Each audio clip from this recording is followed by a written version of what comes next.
Hey, Neek, you know what Patrick Beverly once said to Steph Curry? Get up, young man. I ain't even hit you that hard. No, what'd he say? He said, the last 5 years was yours, but these next 5 years are mine.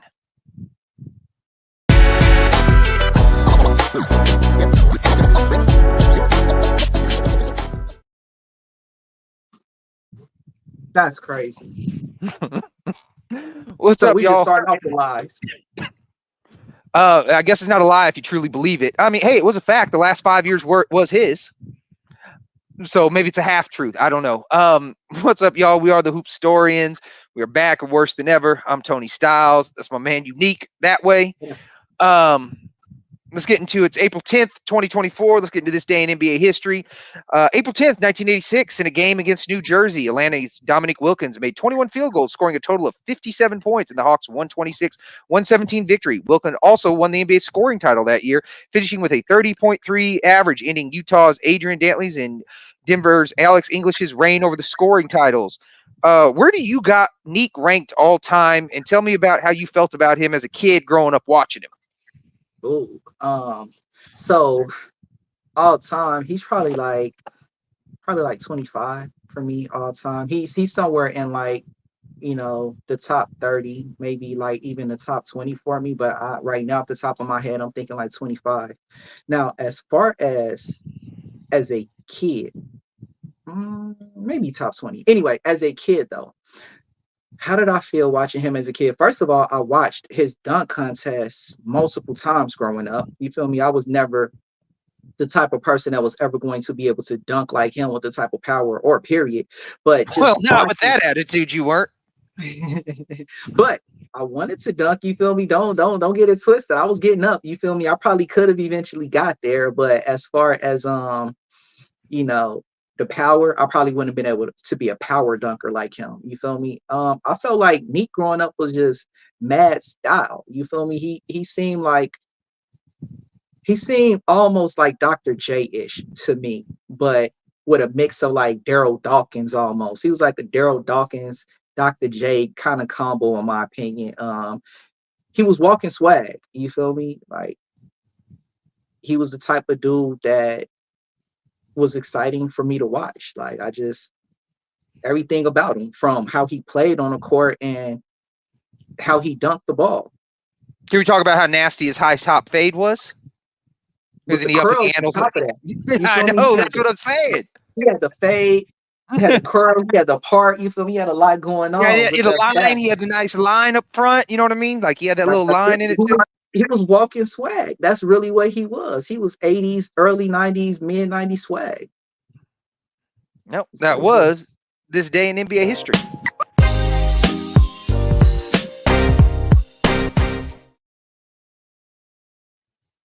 All right, y'all. So I got some good news to announce on the channel. I did talk to Dick Motta today. For those that don't know who Dick Motta is, he was actually the head coach of Bobby Dandridge, Wes Unseld, Elvin Hayes when they won the title. He's also the, I want to say 71, 72. I don't remember exactly which year, but it's right around there. Coach of the year with the Chicago Bulls, led them to their first division title. So I'm actually going to do an interview with him tomorrow. We are running the Bobby Dandridge final part probably tomorrow as well. So I don't know when I'll have it up. We'll probably play it sometime next week. I mean, I'll definitely let you guys know. But so we are going to have a coach of the year and an NBA champion winning coach come on the show and talk about a little bit of history and all that. He did tell me we were on the phone today. He said, he's in his 90s now. He said, the current game, he's not as much as up on that, but like you want to talk about Bird, Magic, Jordan, that's his era, and that's what he could talk about. So we do have that. So we're gonna right. So I'm gonna try and definitely ask for some great stories and things like that. I've actually posted it on Vintage NBA on Reddit. So if you guys have any questions that you want me to ask Dick Motta, please feel free. Go to the post your questions. I'll try to get to his questions and all that. If you really want to help out the channel, of course, like, subscribe. You can send us some super chats. Whatever you guys need to do.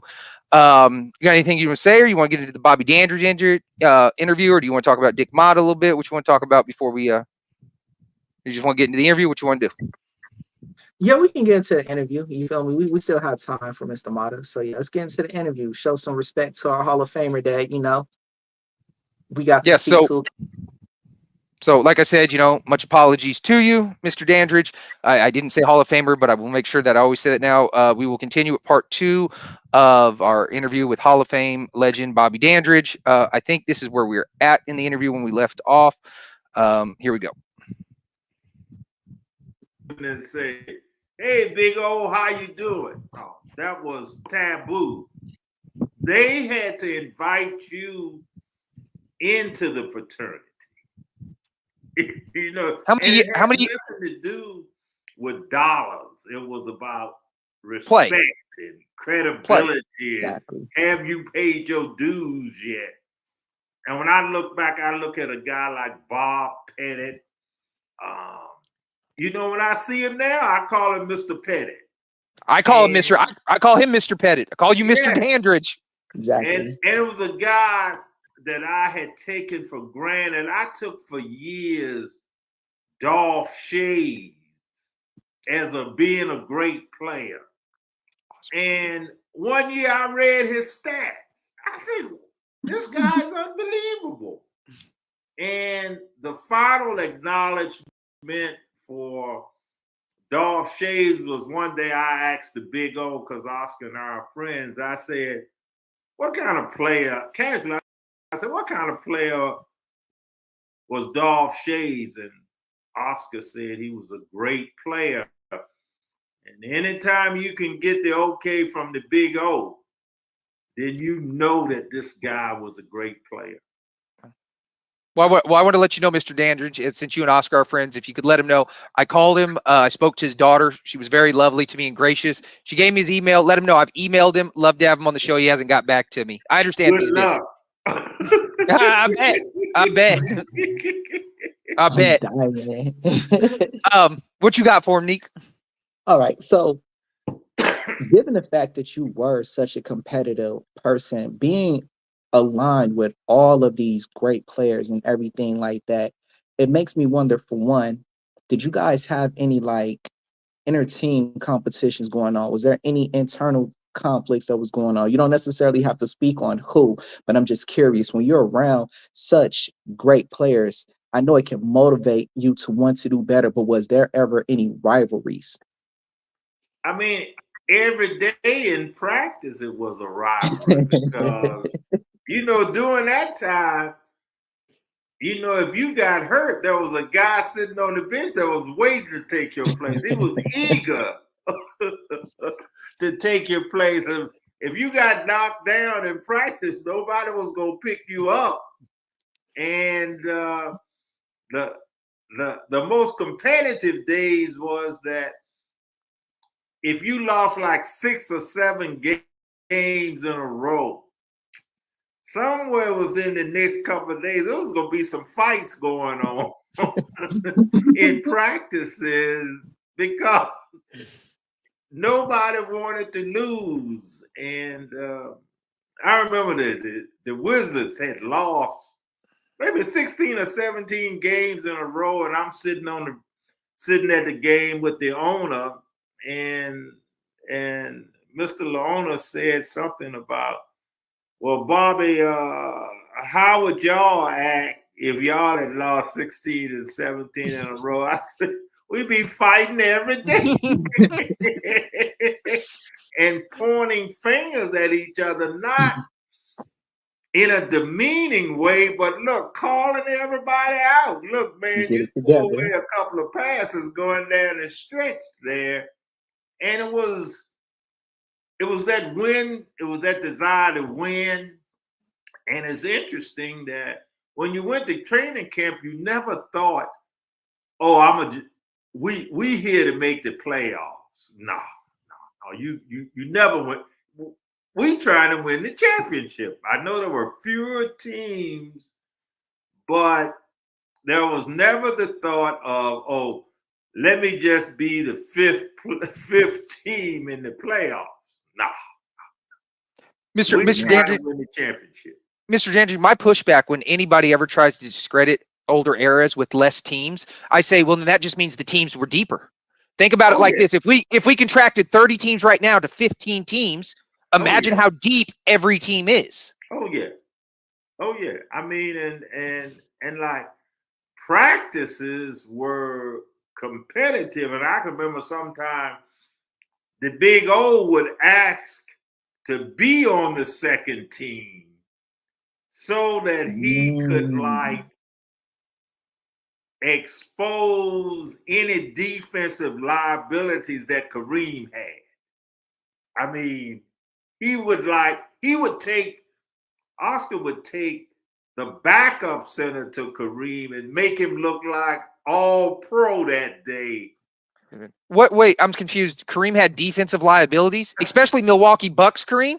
I mean, he developed them as he got along. But remember when Kareem came in the league, he was giving away an average of 15 pounds each night because you had guys like Bullwinkle who was going at close to 300.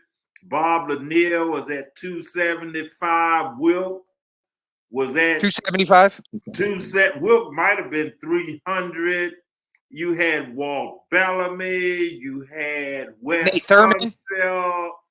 You had some Nate Thurman, Darrell Imhoff. So he had to learn, the defensively because he couldn't switch off. He couldn't switch off on a guard and then they get it to the big man. So when you go into the league, no matter how great of a college player you are, there is a learning process because the pros and college are just so much different. Now we can say pros and high school are so much different. right? Got one, Nick? No. Then if that's the case too, I also wanted to ask you this: since you got drafted by the Colonels, did you ever consider the ABA at all, or were you just no? I'm NBA all the way. I got drafted by the Kentucky Colonels. That's why I said you got drafted by the Colonels. Did you ever consider them? Not really, because when close to home, kept you close to home. No, that didn't mean nothing. And like when the Kentucky Colonels representative came to Norfolk State to talk to me about coming to the ABA, and I let him know that I never dreamed about playing in the ABA, but I did dream about playing in the NBA. And then at that time, the Colonels had no more than 2 black players on their team. And most of the team were made up from players from the University of Kentucky. So I didn't think it made too much sense to go to Lexington. I feel you on that. I've been arguing that for years. I don't know why they've named it Rupp Arena when he's a notorious racist, and I don't know why any player would really want to play there. And when I went to Rupp Arena, I worked as the director of agent education for college players. So I traveled around the country for about 2 or 3 years, going to the major programs, educating potential draftees about how to select an agent. And when I went to the University of Kentucky, I think that Rick Pitino was there. And I wanted to go to Rupp Arena because no matter what his views were, I wanted to see. And I mean, it's such an aura when you walk into the Rupp Arena and you walk up on the second level and you see these all white basketball teams that go back to the 50s and stuff. And one thing about sports can break down some racial barriers. And, just like I said, I said my favorite player growing up was Bob Pettitt. There was a guy that played at the University of Richmond named Johnny Mose. And he was like a hero to the other players in the state of Virginia. So I think that,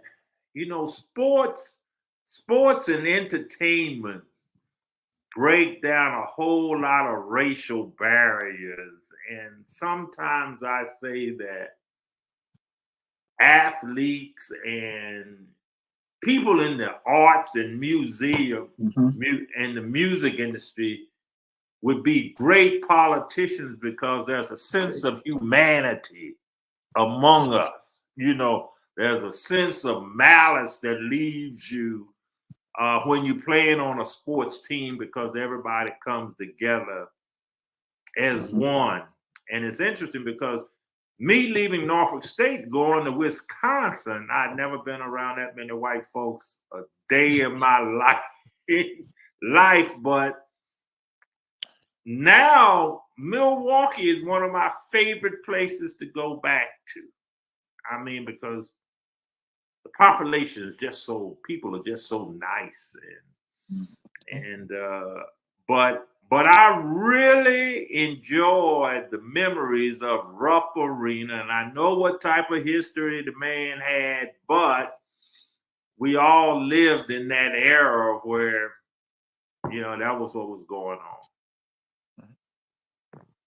So to touch on the fact that, because I agree with you in a sentiment that there's no place for racism in the sports world, and with that, it makes me wonder, how do you feel about the diversity that we're starting to see? Like, do we need to go any further? I mean, obviously there's still things we can do, but are we trending in the right direction from what you can tell? Is it any sense of pride that you're seeing from seeing the league so diverse these days? And even with the way that we're viewing the women now, we're being able to now show how great some of these women are. So we're just showing diversity as far as we have foreigners coming in that are able to take over the league. We have, like I said, women who are now being included in an all-star. What does it feel like to come from a place of such segregation to now be able to see these things occurring in the game? I think it's great that we get a chance to see these things, and that it appears that progress is being made. But then I look back on the crew or the team that the Houston Comets had back with Cynthia Cooper, Cheryl Swoops, Tina Thompson. I mean, they would be reckless in today's women's game. Oh, yeah. And I think the diversity thing, I think we still got a long ways to come. Okay. I mean, because there's a lot of nepotism that goes on with these coaching staffs and scouts and all that.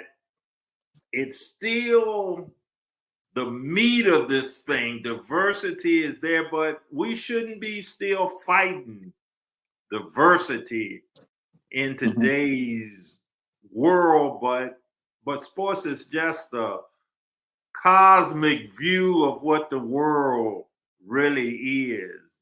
And I think behind the scenes, we as African Americans really not getting a real good shot. We get a surface shot of what's going on, but we still are so far out of the loop on this thing. And even, in the NBA, sometimes I look at these coaching staffs, they're getting ready to have this Portsmouth Invitational Tournament here in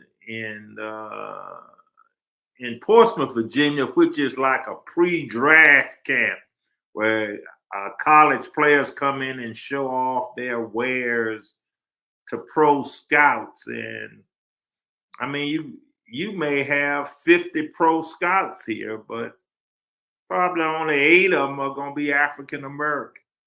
And so I think some of these sports leagues talk a good talk. But from my perspective and from what I see, diversity still has a long ways to go. And I don't think we want to be given anything as African Americans, but surely we don't. We just want to be judged on what our abilities are. And so diversity is coming, but I think we've taken a couple of steps back, I think, in recent years, but. Okay. Well, I want to say this about the diversity. You mentioned how Bob Pettitt was your favorite player, a white player, and he inspired a black kid from Virginia. Well, I just want to say this. This is the story I have for you. My dad was 13 when you got drafted, and that's how I first heard about you. We were kids, and we were talking about players that were smooth. Yeah. And my dad comes in, he goes, "I'll tell you who was a smooth mother effer was Bobby Dandridge." He said, and that's who I modeled my game after. He goes, but I was 6'2" and white, so that shit didn't work out. So I just want to let you know, you, even in the 60s, you were inspiring little white kids as well. And that's what sports does. And I've run into, I know that I'm well respected basketball. Don't, and as a person, be you a white guy or a black guy.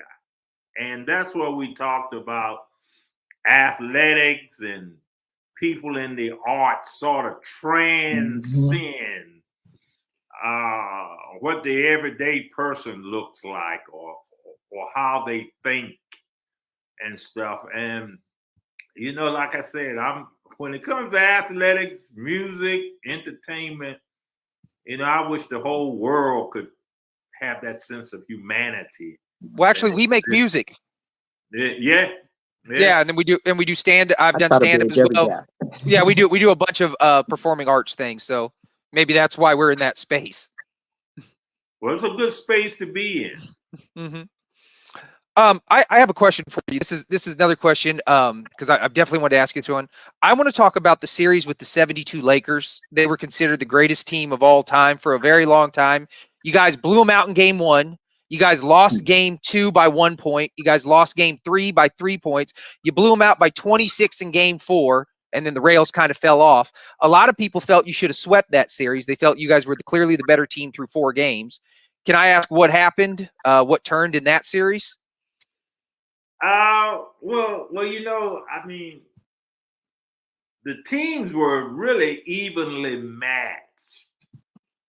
And they may have been maybe 1.5 levels above us because, in that series, Wilk got fired up for Kareem that particular year. And do you know why that is? Well, no, I don't know why, but it was like the competitiveness. And I think if we look back at the guard spot for the Lakers, I'm thinking they had Jerry West and Gail Goodrich in the backcourt together. And surely Gail Goodrich was just a tremendous scorer. He was a great player. And so they probably had the edge on us in the backcourt. And then they probably had Happy Hairston at the strong forward spot. They had Macmillan and they had Wilk. And at some point, it was their year.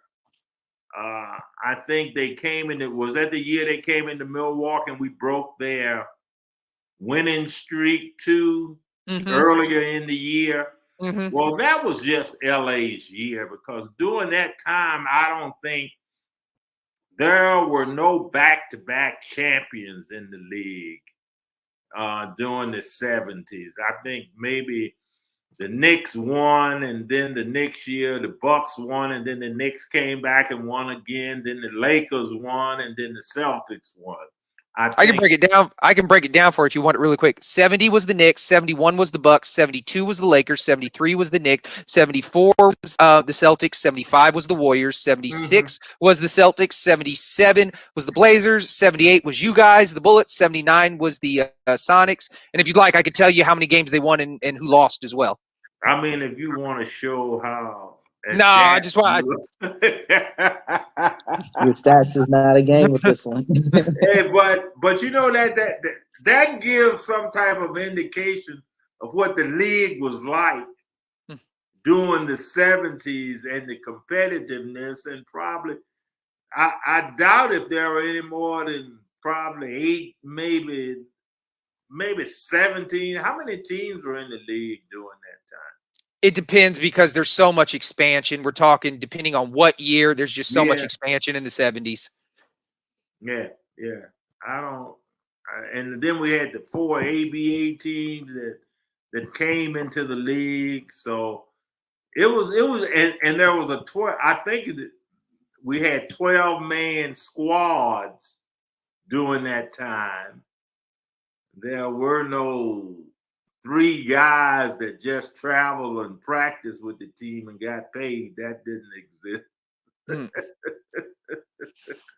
No, there was no load management. Oh yeah, there was. Because hey, it's like you said on the competitive side. If you decide to do load management, somebody take your spot. You're not getting it back. Not with all these great players around. You're not getting it back. Once that spot is gone, it's gone. And you know, you were expected to play, and I guess I know that I need to say that probably even if you were injured, you were expected to play. And that was a era where they, injected you with cortisones or whatever, and you would play. And I think that was an era where a lot of guys had injuries that they had obtained as players that sort of limited their mobility when they got into their 50s, 60s, and 70s. So that was a time where, you were expected to take injections and be able to go out and play. And fortunately now, those are not the expectations of players, that if you're injured, you sit out, you rest. And I believe that, guys, because players normally want to play. If you have made it to the NBA, you want to play. And I often look at some guys that play, make great salaries, have great statistics, but I've said that if a guy does not get an opportunity to play for a world championship, he has missed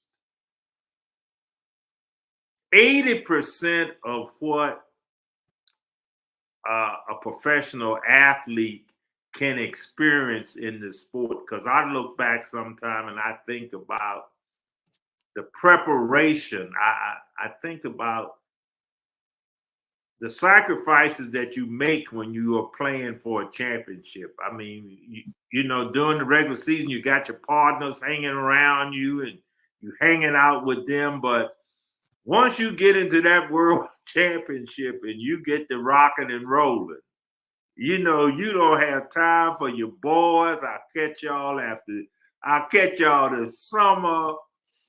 And I can remember playing against Havlicek and going back to the hotel room, just passing out, because of the exhilaration and the tension of playing.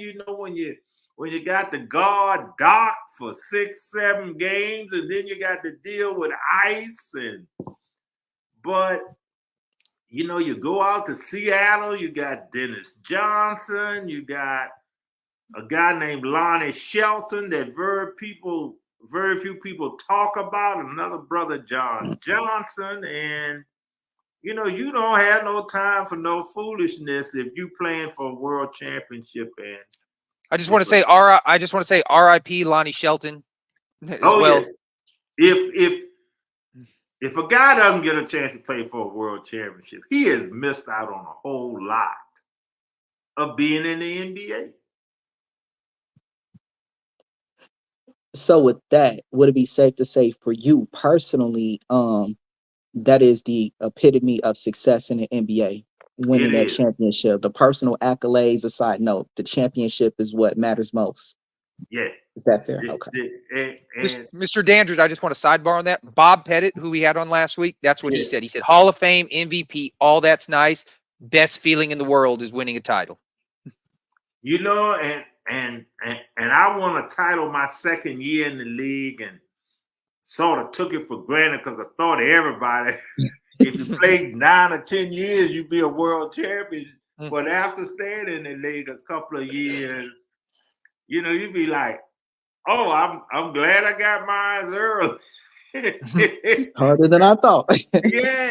And I just want to say this. I want to give you guys a little fun fact and all that. Out of all the points scored in the NBA Finals, the person who had the most points scored in the NBA Finals in the decade of the 70s was Bobby Dandridge. Serving. And I say the World Championship is great for all your teammates and stuff, but you know, being inducted into the Hall of Fame is a whole nother beast. You know, that's like, you know. So which is better? Oh, for me, with what I've gone through, I think the Hall of Fame. Because you had the 40-year wait, so it was about time. It was close to 40. Don't. I'm hoping somebody, but you know, I had to wait. So for me, that Hall of Fame is just extra special. And you know, it's difficult to explain it. What'd you do with the jacket? Huh? What'd you do with the jacket? Do you frame the jacket? Hanging in my closet. Hanging in my closet. You waited. You 35 years is just hanging in your closet. Well, like they just gave it to me 3 years ago. So, and it's interesting. I live, and Bruce Smith, the NFL football player, lives. Bruce Smith. I love Bruce Smith. Are good friends, and after I was inducted, he gave me a course in how a Hall of Fame is supposed to act. So I'm taking classes from Bruce, and he told me, he said, you don't just sign your name no more. He said, behind it, you put HOF. And remind them. Huh? I said, so you can remind them so everybody knows you're not just talking to Mr. Dandridge, you're just talking to a Hall of Famer. Oh, yeah, that is so well, hey, right. I want to let you know this. Everybody, you know, people in my life, like, hey, what are you doing Tuesday or whatever? Everything I said, I am talking to Hall of Famer Bobby Dandridge. Okay. So I always make sure I put the Hall of Famer first. Okay. I thought he left it off at the beginning of the introduction. I didn't want to bring it. No. I made sure we got Hall of Famer in there. And he was right. I did forget it at the beginning. I was giving off all his other accolades, and I did miss that. So I do apologize to Mr. Dandridge. I listed you know, his all NBAs, his championships, his all stars, his all defense. And somehow that slipped. So I do apologize for that. I wanted to ask you this about offensive and defensive sets back in your day. If you're noticing anything different, the way they're running more obvious three, but I mean, you know, motion offense is a motion offense. A Princeton offense is a Princeton offense. Same thing with defense, like a box and one. I would assume you would always be the one in box and one. I just want to talk about the difference you see in defense offensive sets. Not so much 3-point shooting, but I'm talking about the offensive they run versus when you guys played. And same thing with defensive sets. Well, it's more pick and roll now. Everybody, the big guy is setting the high picks for the guards to come off and shoot. But during the time I was in the league, the ball went inside first. And defensively, there were no zone defenses. You had to play man to man. So everybody was responsible for guarding his own man. And the key was that I'm not going to leave John Havlicek and give you help with JoJo White. Right. Right. So you on your own.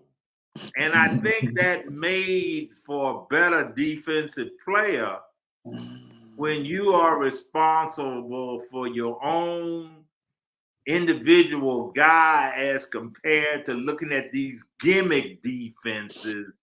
Well, if he come your way, then we switch or we'll go back door. So during that era, you could not play a zone defense. You had to play man to man, and you would get taken out of a game if your man was scoring too many points. And there was always at least one or two guys on teams that were defensive specialists. Supposedly defensive specialists, but I saw them as foul technicians. They didn't mind getting 2 or 3 fouls. If you got hot, everybody looked at this guy. That's I wanted to ask you on a sidebar on your defense, because they didn't keep these stats back when you were, especially when you were in your youth and in your real prime athletically. How many steals a game do you think you were getting in those years before they kept steals?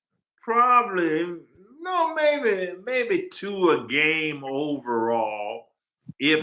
But because of the way that I learned the game, defense was something I took pride in. If you're playing on the playground, if you can't guard nobody, you're not gonna get chosen. Right. Right. You're not gonna get chosen. Right. Well, it's like I try to. Well, I was going to say this. It's like I try to tell fans, because I have a lot of different takes than other people. It's because I've studied the game, I've coached the game, and things like that. Obviously at a high school level. But I try to tell people when they tell me on my takes, I was like, I'll make you a deal. If you can tell me the first rule of defense, I'll concede to your point, whatever their point is. And they go, and they never know. And I go, I'll tell you the first rule of defense: you stay between your man and the basket. Oh, yeah. That is the first rule of defense. If you know nothing else about basketball, just stay between your man. And most people can't even tell me the first rule of defense. Oh, no. So it's too simplistic. I think they're probably thinking too much into it. Like when you're defending, you already know that's what you're supposed to do. But I think they think it's a trick question, maybe. But I mean, even in the NCAA games this week, and players driving to the right, if they drove to the basket 8 times, each time they went to the right. Well, the basic defensive principle is, why don't you make them go the other way sometime? But and defense is an individual thing where you got to have a mindset that you want to play defense. Defense is a pride thing. And but then that's a part of the game. Do I have some pride in this? And so coaches can give you all the instructions that they want to, but if you don't have pride in playing defense, and really it's difficult to be a good defensive player. And I was considered a good defensive player, but sometimes when I'm looking at YouTube, I'm saying these guys is killing you, Bob Dandridge. How could you consider yourself a good defensive player? No, well, I think You was giving them you were a problems good too, defensive. though, offensively, though. So Oh my gosh, can we talk about your offense? Now, hold on. Now, I know you never hit 50, but there was games where you hit 40. And when I think of classic games, when you say like Wilt Chamberlain, give me a classic good Wilt Chamberlain game. You're going to say 50 points, 30, whatever. You know, you have these images of players with Yeah. what their classic good games is.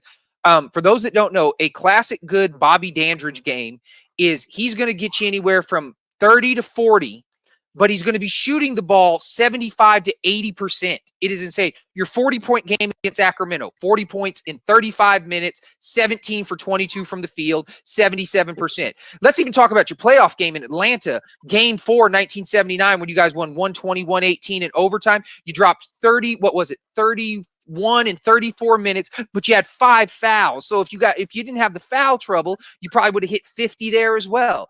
Do you feel like some of these games, you could have got 50, it's just wasn't in the flow of the offense, they pulled you?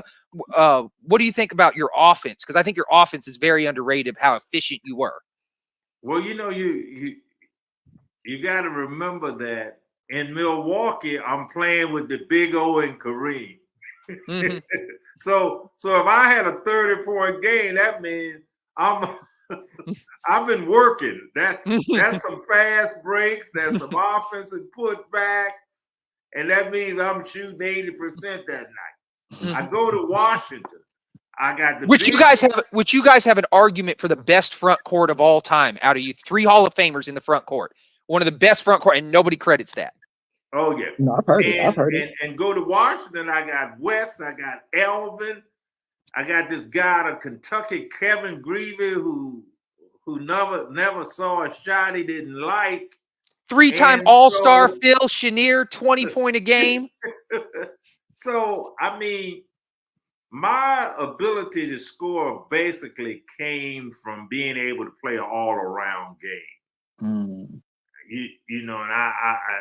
I say to young people that I've dealt with or taught, it's fun being a good all-around player. To be able to play defense, to be able to score, to be able to rebound, to be able to pass.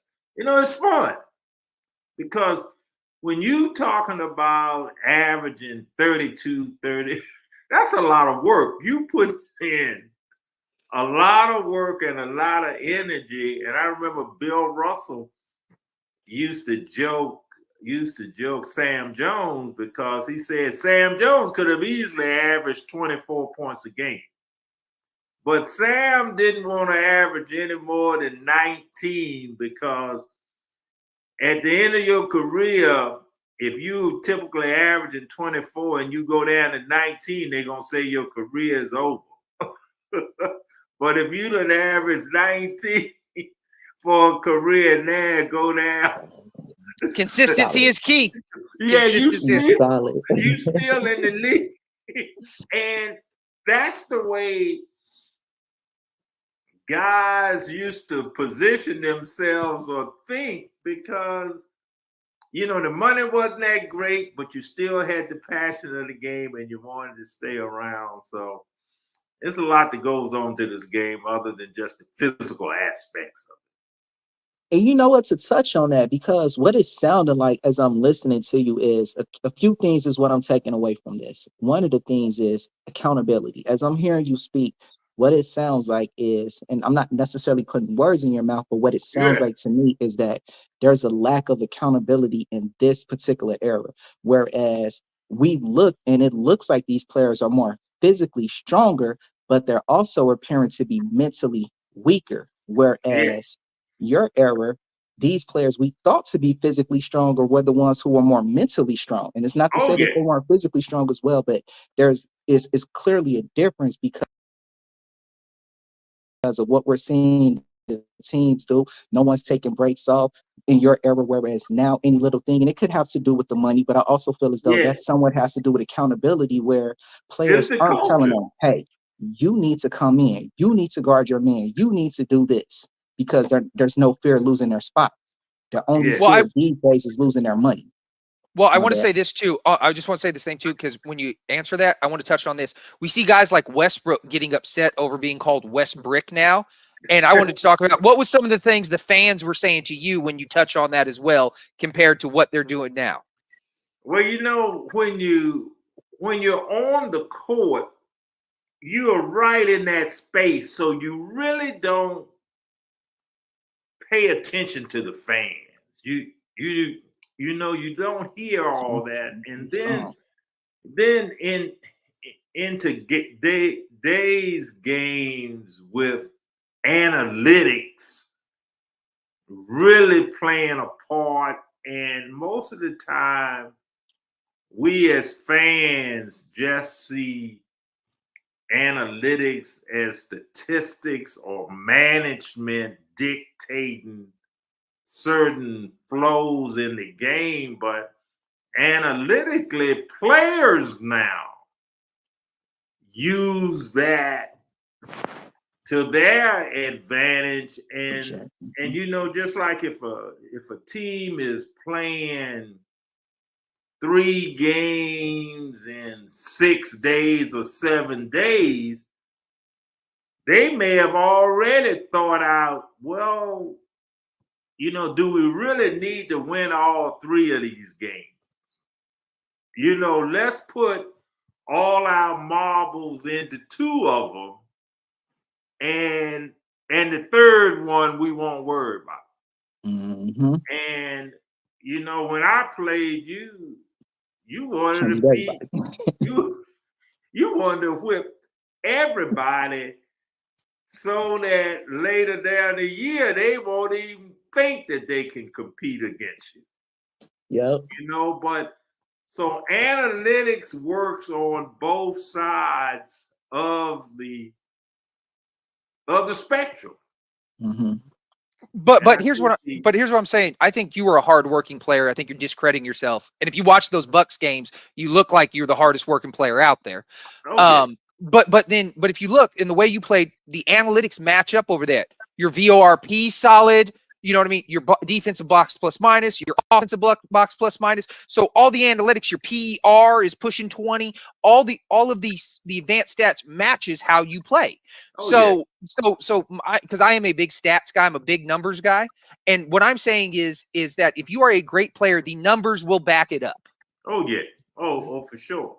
For sure. Because you know you want to have great numbers. You know you want to go to the All-Star game, and you know during our era the sports writers selected the All-Star games. They didn't have, you know, everybody in your arena casting votes for for your certain nights and stuff. But you know, I appreciate what's going on in today's game because I'm looking at how guys that we talked about 3 years ago.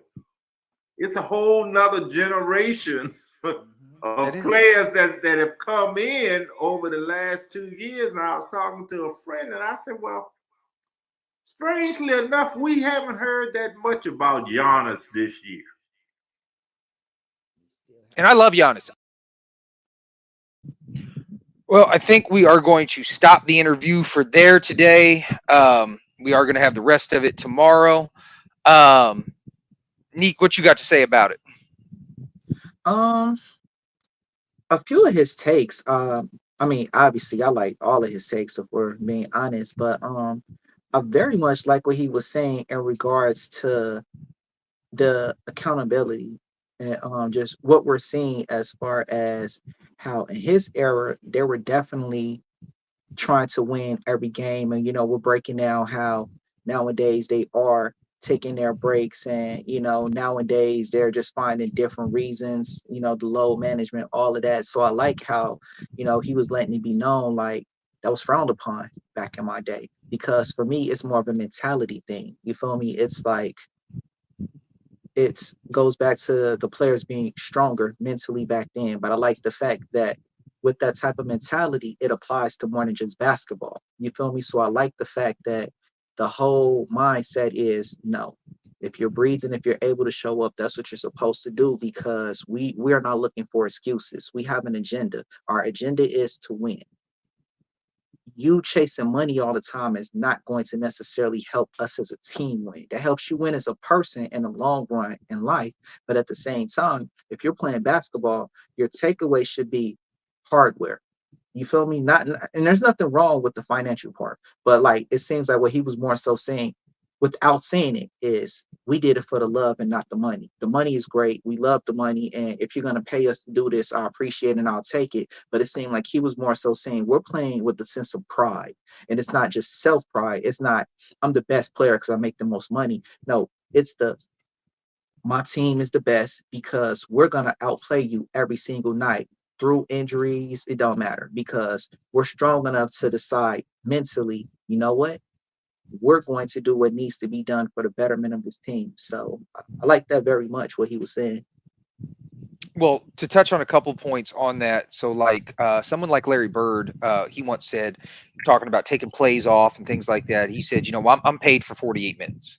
So since you pay me for 48 minutes, then I owe you 48 minutes. I don't owe you plays off. I'm paid for 82 games, so I owe you 82 games. And obviously we see, this dude was a millionaire. Doing the driveway in his mom's house and messed up his back, and his career was never the same because of that personal sense of pride and things like that. You look at a guy like Kobe, and I want to shout this out. There is a guy on YouTube. His name is Joseph Vincent. He makes literally the best sports documentaries I've ever seen. They are masterly. I have tried reaching out to him. I would love to get him on the show. So if anybody knows how or anything, you guys want to blow up his comments, let him know that we really want him on the show. I've left him comments on his everywhere. But anyways, he had a Kobe documentary, and the Kobe documentary I think might be his best work. I love his Kobe documentary. It came out within the last month or two. So Joseph Vincent, I think it's called Board Films, is the name of his production company. So yeah, the Kobe documentary, it was amazing. There was this one point where Kobe said a lot of players, they play for financial reasons, and once they get those financial reasons, once they get those financial incentives, the passion, the dedication, the work ethic, the obsession is gone. He said, I find that in a lot of players. So I do think that that's what a lot of people value in Kobe, was that strong work ethic. And anybody that doesn't like that, I don't know how you couldn't like that. So the work ethic. And so we do see players like that. We see like another player like Giannis, he wants to win every game. You see what he's done with his body. You see the work that he's put in. I don't know how you couldn't like Giannis. Yeah, we all know from watching the show, if you have, I'm a big Suns fan, and I love Giannis. He stopped us from a title, but I mean, I can't blame that on Giannis. That's his job. I love Giannis. I don't understand, like the hate some of this gets on you. So Anthony Edwards looks like he wants to win, looks like he plays hard. So that's a problem with a lot of them. So yeah, as long as you have that work ethic, fans are going to appreciate you. You come across a lot of Giannis hate? I come across a lot of, well, he can't shoot threes and he can't dribble, and he's not as good as Jokic, and he's not this and he's not that, and it's just things like it's silly points. It is silly. Right. It's silly points. It's, you know what I mean? It's just, it's like, but he plays hard, and it shows, and he's won a title, and he's been the best player on a title team. Him and Bob Pettitt, friend of the podcast, they're the only people to drop 50 in a closeout game in a final. So, yeah, I don't know. I like players that work hard. That's what I like. I like players that oversee. That's why a lot of times, when me and the coach Dave Severns, who will be on next week as we do our playoff preview, we're talking about Cole Aldridge.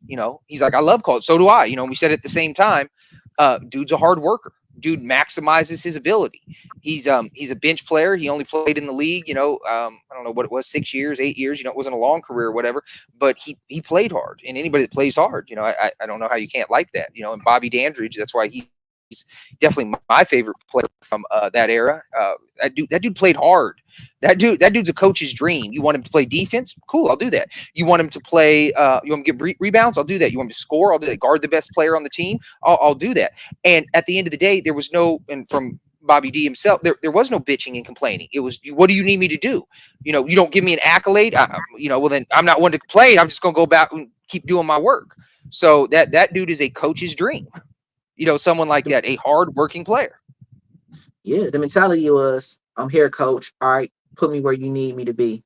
What's the game plan? We here. Let's get it. So, see, that's a good point too. In sports, it's either money or championships. Then there are the ones who get the title and then a bunch of money and they just don't care anymore. I mean, that's happened too. And then I wanted to say this as well. Where was it? Big Dog Hutton said this is legendary. An interview with salute to Bobby D. definitely. So anyways, yeah. Another thing too, it always says this, me and you were talking about this earlier. It's the don't meet your idols thing. And I just want to say, Not with, the case here. that's what I was going to say with Mr. Dandridge. It was a complete opposite. I am so glad I've got to talk to him, that we got to chop it up, as well as off the camera as well and all that, and I really appreciate it. So, look, I'm trying to be one of his homeboys. I need to get up in my years. I'm trying to be a homeboy. Yeah. I'm trying to kick it and go to Milwaukee. We go. Well, he's definitely. Well, he's in Virginia now, so he lives in Virginia. I know. But he likes traveling to Milwaukee. I'm trying to catch him out there. I don't want to catch him at home. Oh, next time you go to Shy, just travel up. So yeah, that's all I got to say. Tune in part 3 tomorrow to see if he does agree to autograph my Bobby Dandridge jersey. And then we'll see the end of that. You got anything to say before you go? Yeah, we should all aspire to be more like Mr. Dandridge. Just to let you know,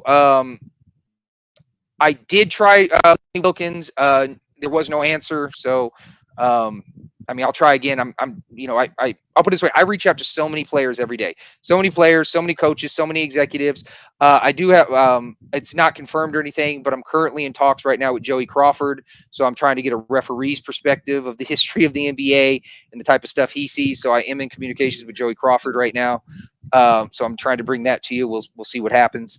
And then I forgot what else I was going to say. I was going to say something else, but I guess I lost it. What were we talking about before then? I was going to say one other thing. We're talking about, what was I talking about before? Lenny Wilkins, titles. I don't know.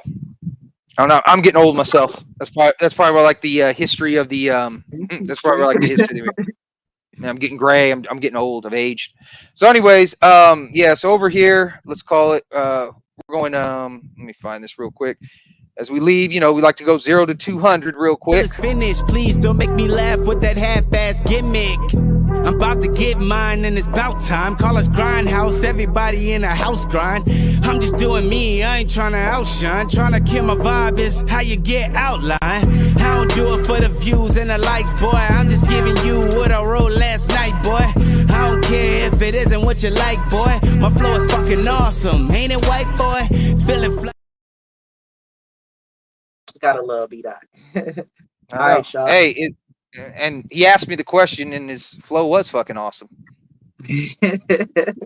Cosign, love it. Yeah. All right. So yeah, so we'll be back tomorrow with part 3 of the Bobby Dandridge interview. Like I said, please like, subscribe, tell all your friends about it. I think right now we are the best unknown podcast in the NBA. If you like historic NBA facts, if you like, good guests and things like that, we're definitely the #1 podcast in Chilltown Hoops at 10 p.m. Eastern, Monday through Friday. And that's not even a question. Bro, why are we killing it with the unknowns? we are killing it with being unknown. We love it. We're killing it. Well, we keep it underground. You see, we bring in hot underground rappers and all that. All right, y'all.